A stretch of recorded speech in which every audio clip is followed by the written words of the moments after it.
A raise? You should be grateful we even keep you. Victor laughed, his voice bouncing off the conference room walls. I sat perfectly still in my chair, the quarterly performance review folder open before me. 7 years of exceptional evaluations. 7 years without a single pay increase. Penny, your request is. Diane, the CFO, tilted her head with exaggerated sympathy. Ambitious, considering market conditions. The leadership team exchanged knowing glances around the table. 8 people who collectively made decisions about my worthwhile, knowing nothing about what I actually did for them. I developed the calibration method that increased our precision by 37%, I said, keeping my voice steady. Production time was cut in half. The Eastbrook contract alone, which we secured through aggressive negotiation tactics, interrupted Ben, VP of Sales, though we both knew it was my technical specifications that won that deal. I've trained 16 junior technicians since I started. I've personally troubleshot critical issues for our top clients.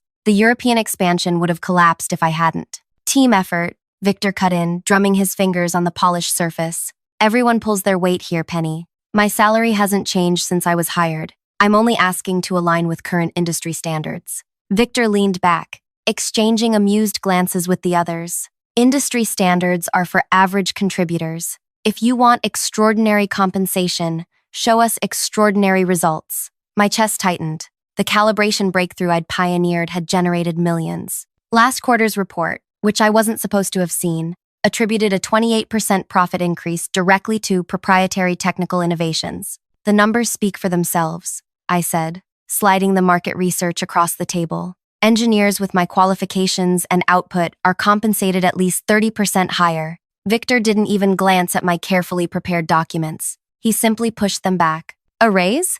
You should be grateful we even keep you, the VP laughed during my review. The whole leadership team nodded in agreement. I stood up, placed an envelope on the table, and said, "Thank you for your time." 3 days later, when they opened it and saw where I was going, their panic calls began flooding my phone. If you're still with me, you understand what it feels like when your worth is dismissed by people who profit from your brilliance. Hit that like button if you've ever been undervalued, and subscribe to hear how this story unfolds. Because what happens next changed an entire industry. My name is Penelope Wright, Penny to most, and until 3 weeks ago, I was the lead calibration engineer at Midwest Manufacturing Specialists. Not that you'd know it from my title, which remained Technical Specialist 2 despite my responsibilities expanding year after year. I grew up taking apart every device in our house, much to my parents' dismay. By 12, I could reassemble a vacuum cleaner with improved suction. At 16, I modified my high school's equipment to achieve measurements their budget couldn't afford. My engineering professors in college called me Precision Penny, a nickname that followed me into my professional life. When I joined Midwest, I was grateful for the opportunity. The company manufactured industrial equipment for sectors ranging from aerospace to medical technology. My starting salary seemed reasonable for a recent graduate, and the promise of growth kept me motivated through long hours and demanding projects. The calibration breakthrough came during my second year. For months, I'd noticed inconsistencies in our testing apparatus, tiny variations that others dismissed as acceptable margin. But in precision manufacturing, those margins represented the difference between excellence and adequacy. I spent weekends experimenting with alternative methods, using my own equipment purchased piece by piece from my modest salary. The solution came to me at 3 in the morning, a hybrid approach that integrated digital measurements with mechanical fine-tuning in a sequence nobody had tried before.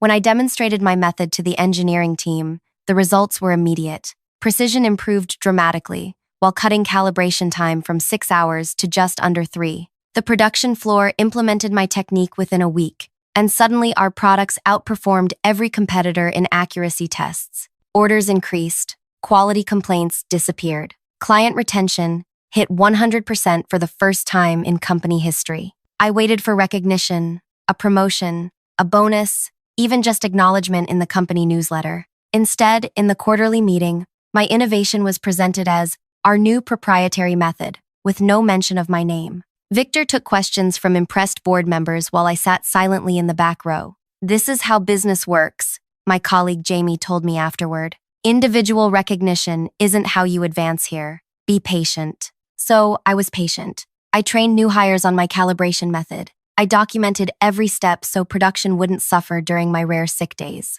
I answered calls from clients at midnight when their equipment needed emergency adjustments. The European expansion came in my 5th year. Regulatory standards differed significantly from American requirements, and the first shipment of machines failed inspection spectacularly. The expansion team was in crisis, with millions in equipment sitting in warehouses, unusable. "Penny, we need solutions, not explanations," Victor said during the emergency meeting. "Either fix this, or we'll find someone who can." I canceled plans for the next 6 weekends. My relationship with Luis ended when I missed his sister's wedding. I redesigned critical components, revised testing protocols, and created new calibration standards specifically for European requirements. By the 7th week, our equipment passed inspection with scores exceeding local manufacturers. The company celebrated the successful expansion with a party I couldn't attend. I was on a video call with German technicians, walking them through implementation. Each year, my performance reviews praised my dedication and technical expertise. Each year, my compensation remained unchanged. When I raised the issue, I was told the company was restructuring or consolidating resources or emphasizing team achievements over individual contributions. I watched newer employees, usually men with half my experience, negotiate starting salaries higher than what I was making after 6 years. "That's just how negotiation works," Human Resources explained when I inquired. "Your performance is valued, but we can't disrupt internal equity by adjusting established employees." So I stopped asking and started applying elsewhere. The offers came quickly. My reputation in the industry had spread, despite the company's effort to brand my innovations as their collective achievement. I declined 3 positions out of misplaced loyalty before an unexpected email arrived in my personal inbox. "Your calibration method has revolutionized equipment precision standards," wrote Olivia, director of the Industrial Certification Authority. "We're creating a new position, Chief Innovation Officer, to modernize certification protocols across the industry. Based on your contributions to the field, we'd like to discuss your interest." The ICA sets the standards that every manufacturer in our sector must meet. Their certification is the difference between market access and bankruptcy. Their offer included compensation that made my current salary look like a clerical error, plus authority to shape industry practices. I met with Olivia for dinner, intending only to gather information. 3 hours later, surrounded by empty plates and pages of notes about potential improvements to certification standards, I realized I'd found my path forward. "I need 2 weeks to properly transition my current projects," I told her as we parted. "Take the time you need," she replied. "We've waited years for someone with your vision. A few more weeks won't matter." I decided to give Midwest one final chance. I prepared extensive documentation showing my contributions, market salary data, and a modest request that would still leave me underpaid but would acknowledge my value. I scheduled my annual review early and arrived with hope that rationality might prevail. Instead, I got laughter and dismissal. As I walked back to my workstation after the meeting, a strange calm settled over me. 7 years of doubt about my worth dissolved in an instant. Their reaction wasn't a negotiation tactic. It was a revelation of how they truly saw me, disposable despite being irreplaceable. I sent a brief email accepting Olivia's offer before starting my afternoon tasks. That evening, I drafted my resignation letter. 2 paragraphs, professional and concise. I mentioned no grievances, made no accusations. I simply stated that I would be departing in 2 weeks to pursue another opportunity and would ensure all my projects were properly transitioned. I slipped the letter into an envelope and placed it in my bag for tomorrow. My phone lit up with a text from Jamie. "How'd the review go?" I stared at the screen for a long moment before replying, "Exactly as expected." The next morning, I arrived at work as usual. I greeted security, prepared my workstation, and began addressing urgent client requests. At precisely 9:30, I walked to the conference room where the leadership team was having their daily briefing. I knocked once and entered. 8 pairs of eyes turned to me with mild surprise. "Penny, we're in the middle of something," Victor said, annoyed at the interruption. I approached the table silently and placed the envelope in the center. "Thank you for your time," I said, and walked out, closing the door behind me. The envelope remained unopened for 3 days. I continued working, documenting processes, and training colleagues on aspects of my role that only I understood. No one mentioned my unusual appearance at the leadership meeting. No one asked about the envelope. On the 3rd day, While I was calibrating equipment for our newest client, my phone began vibrating continuously in my pocket. 6 missed calls from human resources, 4 from Victor, 2 from Diane. I turned it off and finished my calibration. What happened next would reshape not just my career, but an entire industry's standards of excellence and accountability. And it all began with a simple, unopened envelope. When I returned to my desk, Heather, from HR, was waiting. "Penny," she lowered her voice. "Victor opened your letter. He's concerned. Can we talk privately?" I followed her to a small conference room where Victor and Diane were already seated. Victor pushed my resignation letter across the table. "What is this?" he asked, as though the clearly stated resignation was written in hieroglyphics. "My 2 weeks' notice," I replied. "I've accepted another position." "Where?" Diane demanded. "I'd prefer not to discuss that until I begin my new role." Victor leaned forward, his demeanor transformed from yesterday's mockery to today's desperation. "Penny, we may have been hasty during your review. Let's revisit your compensation request." "The leadership team was having a difficult day," Heather added. "We value your contributions tremendously." "I appreciate that," I said, "but I've already accepted another offer." "Whatever they're paying, we'll match it," Diane said. I thought about 7 years of denied requests, of watching less qualified colleagues advance while I remained stationary, of weekend work and midnight troubleshooting, of innovations attributed to the company rather than to me. "This isn't about money," I said, though partly it was. "It's about finding the right opportunity for my career growth." "We can create a new position," Victor offered, "Senior Technical Specialist, with a team reporting to you." "Thank you, but my decision is final." They continued with escalating offers, as though negotiating with a hostage-taker. By the time I left that room, they'd promised a 50% raise, a director title, and a seat on the innovation committee. The same committee that had rejected my improvement proposals for years. I declined each offer with increasing certainty. The next 2 weeks were surreal. Colleagues who had barely acknowledged me for years suddenly wanted lunch. Executives who couldn't remember my name stopped by my workstation with technical questions that revealed how little they understood about our own products. I documented everything meticulously: calibration procedures, troubleshooting protocols, client-specific modifications. I created training materials for processes I'd previously maintained alone. I transferred knowledge accumulated over 7 years into organized files, accessible to anyone who might need them. On my final day, I handed over my projects to 3 different engineers, each taking a portion of my responsibilities. My desk, always minimal, took less than 10 minutes to clear. Victor appeared as I was signing final paperwork with HR. "This is a mistake, Penny," he said, following me toward the exit. "You're throwing away 7 years of building your career here." I stopped at the security desk and handed over my badge. "Those 7 years provided valuable experience. I'm grateful for that. At least tell us where you're going," he pressed as we reached the lobby. "We should stay in touch." I considered various responses before settling on simple truth: the Industrial Certification Authority. Today was my last day here, but I don't start there for 3 weeks. "I'm taking some time off." His face paled. "The ICA? In what capacity?" "Chief Innovation Officer." Victor's expression collapsed into something between panic and disbelief. He knew, as everyone in our industry knew, that the ICA's standards determined which products reached market and which failed. Their certification process could accelerate or destroy a company's future.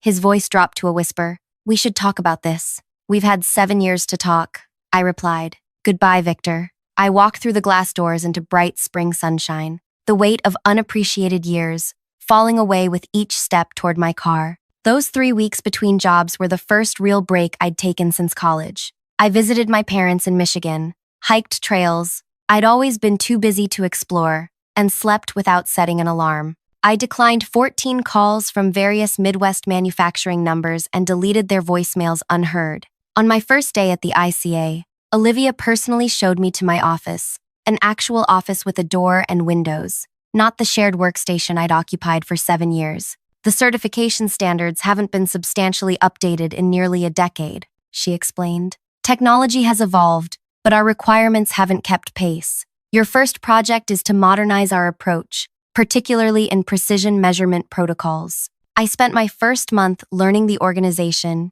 reviewing current standards, and identifying outdated requirements. By the 6th week, I'd drafted preliminary revisions that would raise industry standards to reflect current technological capabilities. These are significant changes, noted Xavier, the technical review director, during our planning meeting. Some manufacturers will struggle to comply. Any manufacturer using current best practices will meet these standards, I replied. The changes primarily affect those using outdated methods or taking shortcuts. Like ignoring calibration drift over time? Xavier asked. Exactly like that, I said, thinking of how Midwest routinely extended recalibration intervals to save costs, a practice I'd repeatedly flagged as potentially dangerous. The standards revision process took 3 months of meticulous work, peer review, and industry consultation. Throughout, I maintained strict professional ethics, never targeting specific manufacturers or creating requirements that only benefited certain companies.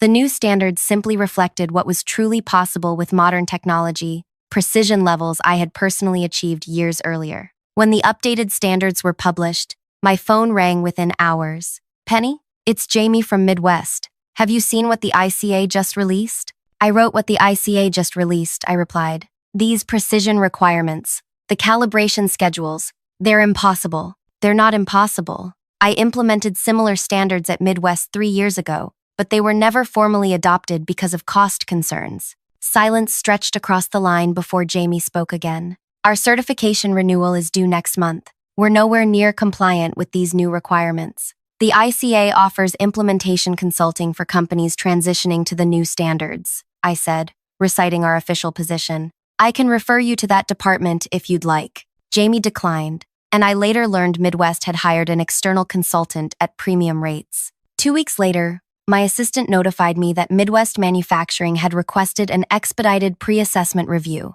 a service we offered to companies concerned about their certification status. The review was assigned to one of our senior inspectors, maintaining my professional distance from my former employer. The inspector's report arrived on my desk with a large red flag notification. Midwest's equipment failed to meet the new standards by significant margins. Their calibration procedures were outdated, their precision measurements inconsistent, and their quality control documentation inadequate. I forwarded the report to our certification committee with standard recommendations for improvement paths. No special treatment, positive or negative, just the facts. 3 days later, Victor called my direct line. Penny, he began without greeting. We need to discuss these new certification requirements. All communication regarding certification should go through official channels, I replied. The implementation team can assist with your transition plan. This isn't about implementation, he snapped. These standards are clearly designed to target our processes specifically.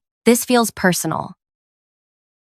The standards apply equally to all manufacturers in the sector, I said. Many companies are already in compliance. Others are successfully implementing updates. You know exactly what you're doing, he accused. You're using your position to punish us for not giving you that raise. I let his words hang in the air for a moment. Victor, I'm recording this call as per ICA policy for all certification discussions. Would you like to rephrase your statement for the record? He hung up. Midwest's formal certification review came due while I was presenting at an international standards conference in Vienna. The committee evaluated their application without my input, following our established protocols. Their findings: provisional certification only, with mandatory compliance checks every 30 days until full standards were met. In industry terms, this was a significant blow. Provisional certification carried limitations on new contracts and required disclosures to existing clients about compliance status. For a company that had previously enjoyed automatic renewals,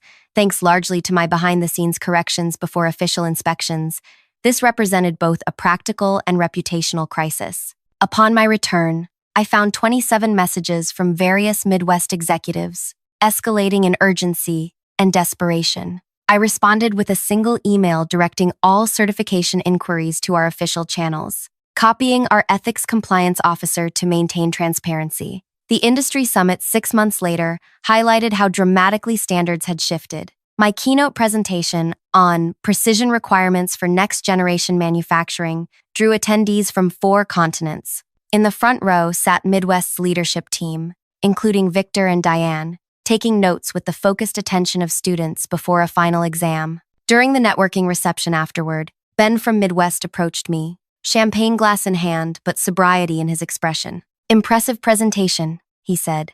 We've hired 3 specialists to implement the new standards, but progress is challenging. Quality improvement is always a journey, I replied neutrally. We've invested nearly $7 million in equipment upgrades, he continued. Ironically, these are the same upgrades you requested in your last budget proposal with us. I sipped my water, saying nothing. The thing is, Ben lowered his voice, we're still struggling with the calibration protocol. The documentation you left wasn't quite complete. The documentation was comprehensive for the methods in use at that time. I corrected him. The new standards require different approaches, which you pioneered, he noted. Look, Victor wants to meet with you, privately, to discuss consulting opportunities. I maintained my professional smile. ICA staff are prohibited from private consulting with entities we certify.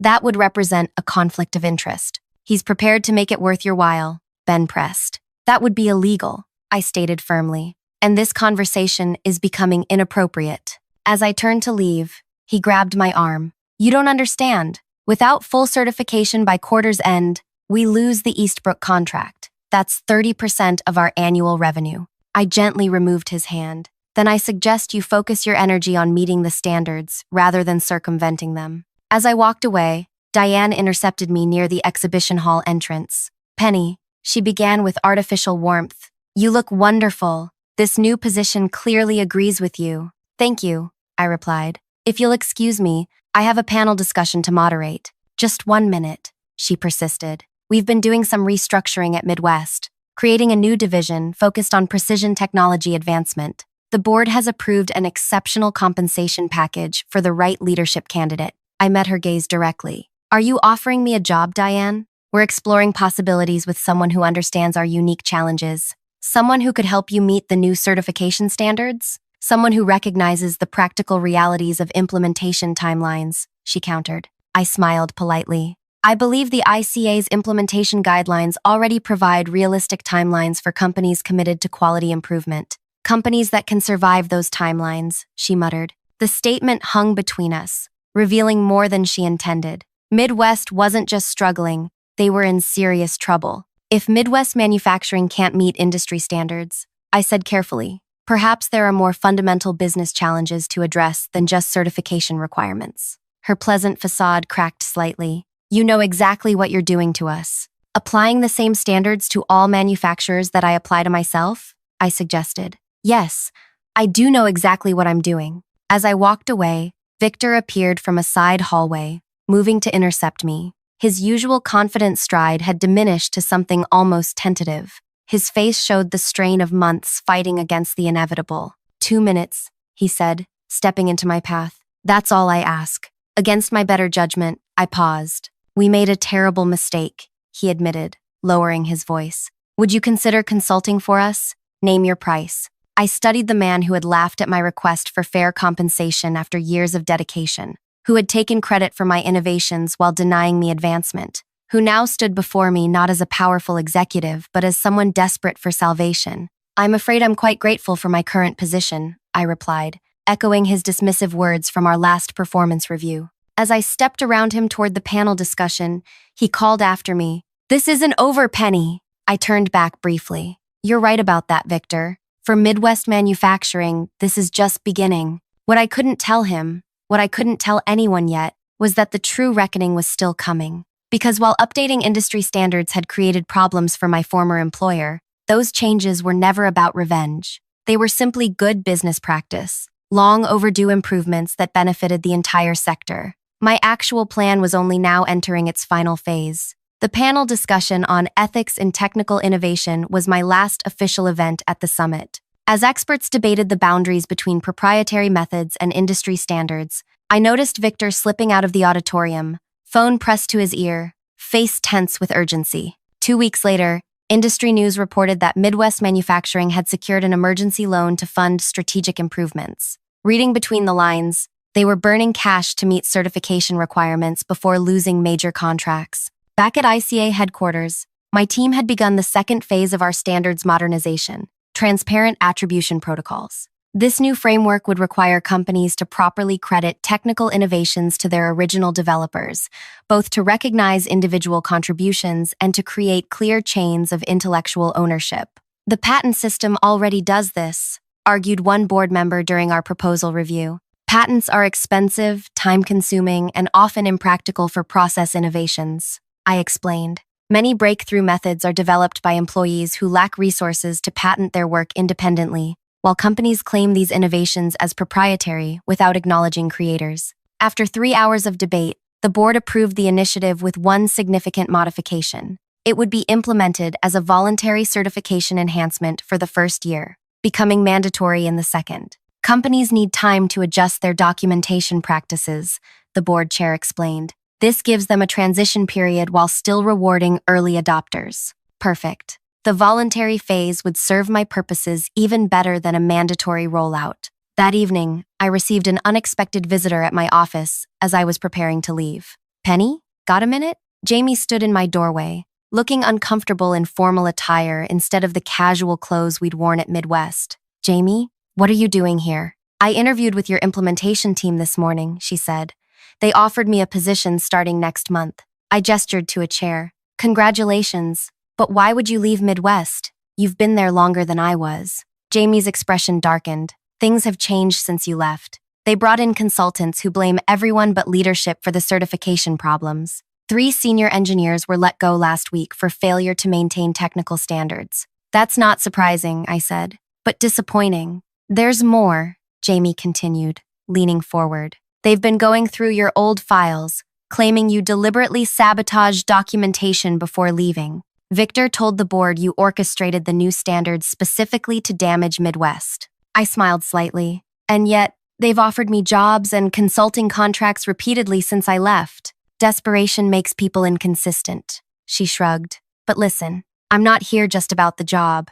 I thought you should know they're developing a formal complaint against you and the ICA, alleging conflict of interest in the standards development process. My smile widened. Are they really? Jamie studied my expression. You don't seem concerned. Because I've done nothing wrong, I replied. Every step in our standards development was documented, peer-reviewed, and approved through proper channels. My personal history with Midwest was disclosed and properly managed. They're saying you had access to proprietary information that you're now using against them. The certification standards contain nothing proprietary to Midwest, I said. They reflect industry best practices that dozens of manufacturers already implement successfully. Jamie nodded slowly. That's what I figured, but they're desperate. The Eastbrook contract is hanging by a thread, and 3 other major clients are reviewing their options. As Jamie left for her orientation meeting, I considered the implications. A formal complaint would be inconvenient but ultimately beneficial to my plan. It would trigger exactly the type of scrutiny I'd been carefully preparing for.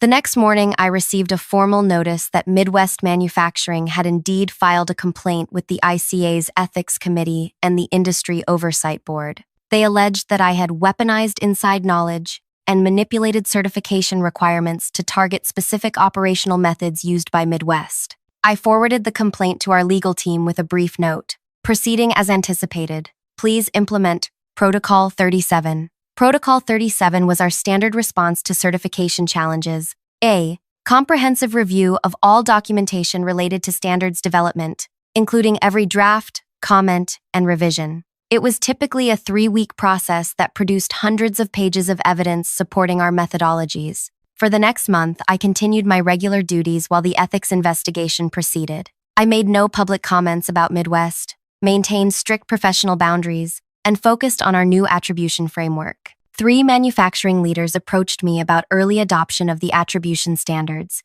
eager to position themselves as ethical innovators. I worked closely with their teams to implement the voluntary certification, establishing processes that would later become industry models. 6 weeks after filing their complaint, Midwest requested an urgent meeting with the ICA board. As Chief Innovation Officer, I was invited but recused myself due to the ongoing ethics investigation. Instead, I prepared a detailed brief for the board and watched the proceedings via closed circuit from my office. Victor led Midwest's presentation, flanked by their legal team and 2 external consultants. Gone was the desperate man from the summit. Today, he projected confident indignation. The new standards are technically sound, he conceded, but their implementation timeline is punitive and appears targeted at specific manufacturers, including Midwest. We believe this represents a conflict of interest related to Miss Wright's previous employment. The board chair responded with practice neutrality. The Ethics Committee has completed its investigation of your allegations.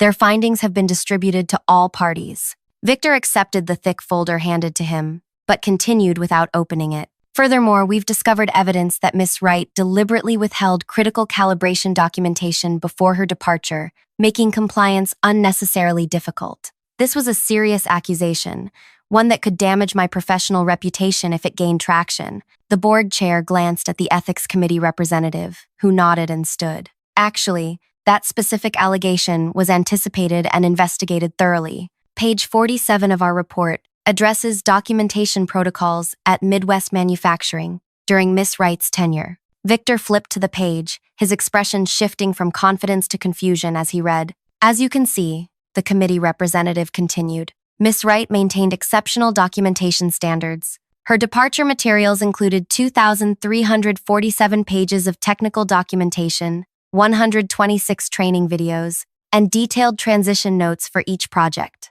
We've compared this to industry benchmarks and found it exceeds standard practices by approximately 340%. This doesn't align with our internal assessment, Victor argued. Critical calibration sequences were missing from the documentation. If I may, interjected Xavier, our technical director. The committee investigated this specific claim by reviewing the documentation package Miss Wright provided upon departure. We found the calibration sequences fully documented in Section 12.3, with cross-references to implementation guides in appendices E through G. Victor conferred hurriedly with his team. I watched his face flush as someone showed him something on a tablet. It appears, he said finally, that some documentation may have been misfiled internally after Miss Wright's departure, or deliberately hidden, suggested a board member, to support this complaint. The meeting deteriorated from there. Midwest's allegations collapsed under scrutiny, with each claim systematically dismantled by evidence I had meticulously prepared over 7 years.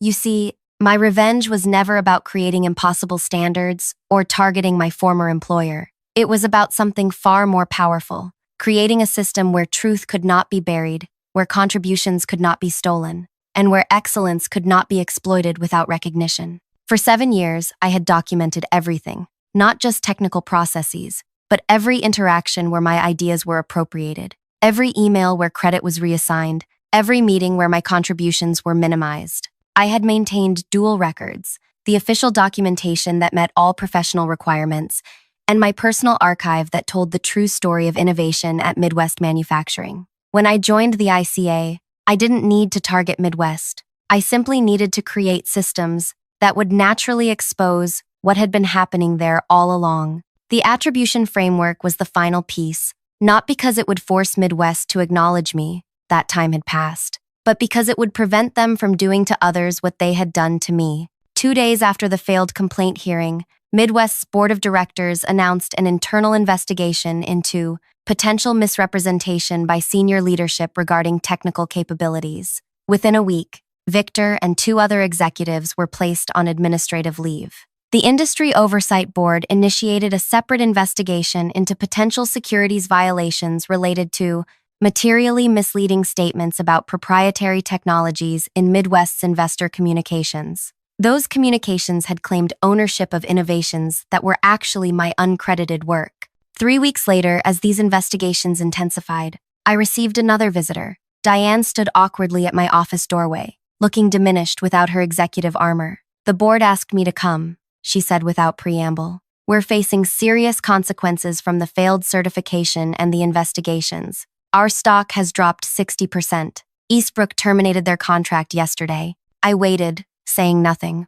The board wants to negotiate, she continued. They're prepared to offer public acknowledgement of your contributions, back pay for the raises you should have received, and naming rights for the calibration method. Why would I want any of that now? I asked. Because without it, Midwest won't survive another quarter, she admitted.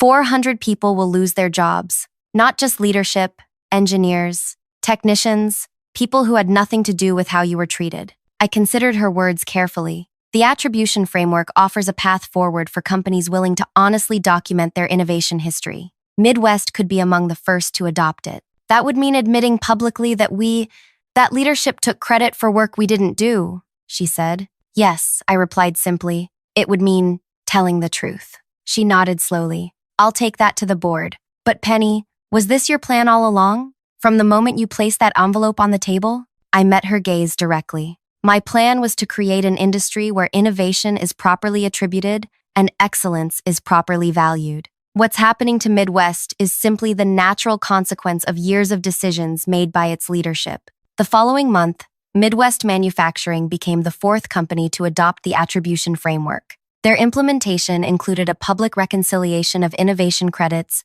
acknowledging 26 engineers whose contributions had previously been attributed to proprietary company methods. My name led the list, with 17 distinct innovations spanning 7 years. Victor and 3 other executives resigned. The new CEO, promoted from engineering management, introduced a transparent compensation structure tied directly to innovation contributions. Jamie withdrew her ICA employment application and returned to Midwest to lead their attribution compliance team. 6 months later, Midwest received full certification under the new standards. Their stock price had stabilized, and while the Eastbrook contract was gone forever, new clients attracted by their ethical transformation had filled much of the gap. At the next industry summit, I presented the final version of the attribution framework, now adopted by over 60% of certified manufacturers. As I concluded my presentation, I noticed a familiar face in the back row, Luis, my ex-boyfriend, now working for a competing certification body. Any questions? I asked the audience. Luis raised his hand. How do you respond to critics who say this framework primarily benefits individual innovators at the expense of corporate investment? I smiled. Innovation without attribution is appropriation. Companies that understand this attract the best talent, produce the best products, and ultimately deliver the best returns to investors. This isn't about individuals versus corporations. It's about creating an ecosystem where excellence is recognized, rewarded, and therefore replicated. As the audience applauded, I thought about that envelope I'd placed on the conference table a year earlier. The revenge wasn't in leaving Midwest. It wasn't even in exposing their practices. The true revenge was in creating a world where what happened to me couldn't happen to anyone else. If this story resonated with you, take a moment to like and subscribe. Have you ever had your contributions overlooked or appropriated? Share your experience in the comments below. Remember, recognition may be delayed, but excellence leaves evidence that eventually tells its own story.